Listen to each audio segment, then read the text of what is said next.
اس کے بعد کہہ رہے ہیں تیمم کی 7ویں صورت وقت کا تنگ ہونا۔ جب وقت اتنا تنگ ہو کہ اگر ایک شخص وضو یا غسل کرے تو ساری نماز اس کا کچھ حصہ وقت کے بعد پڑھا جا سکے تو ضروری ہے کہ تیمم کر لے۔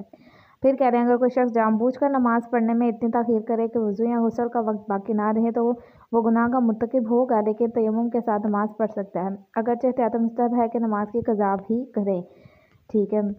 اگر کسی کو شک ہو کہ وضو یا غسل کرے تو اس کا وقت باقی نہیں رہے گا تو ضروری ہے کہ وہ تیمم کر لے۔ اگر کسی شخص نے وقت کی تنگی کی وجہ سے تیمم کیا ہو، نماز کے بعد وضو کر سکنے کے باوجود نہ کیا ہو، حتیٰ اس کے پاس جو پانی تھا وہ ضائع ہو گیا، تو اس صورت میں اس کا فریضہ تیمم ہوگا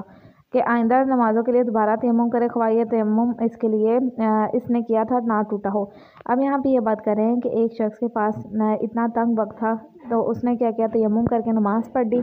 لیکن اس کے پاس بعد میں پھر جو پانی تھا نا اس نے اس کا وضو نہیں کیا بلکہ پھر وہ پانی ضائع ہو گیا، اور پھر اس نے جو اگلی نماز اب پڑھنی ہے اس کے لیے دوبارہ تیمم کرے گا، پچھلے والے تیمم پہ اکتفا نہیں کرے گا، چاہے وہ ٹوٹ بھی گیا ہو، ٹوٹا نہ بھی ہو تب بھی۔ پھر کہنا ہے اگر کسی شخص کے پاس پانی ہو لیکن وقت کی تنگی کے باعث تیمم کر کے نماز پڑھنے لگے اور نماز کے دوران جو پانی اس کے پاس تھا وہ ضائع ہو جائے، اب اگر اس کا فریضہ تیمم ہو تو بعد کی نمازوں کے لیے دوبارہ تیمم کرنا ضروری ہے، اگرچہ بہتر ضروری نہیں ہے، اگرچہ بہتر ہے۔ ٹھیک ہے، یہ مسئلہ آسان ہے۔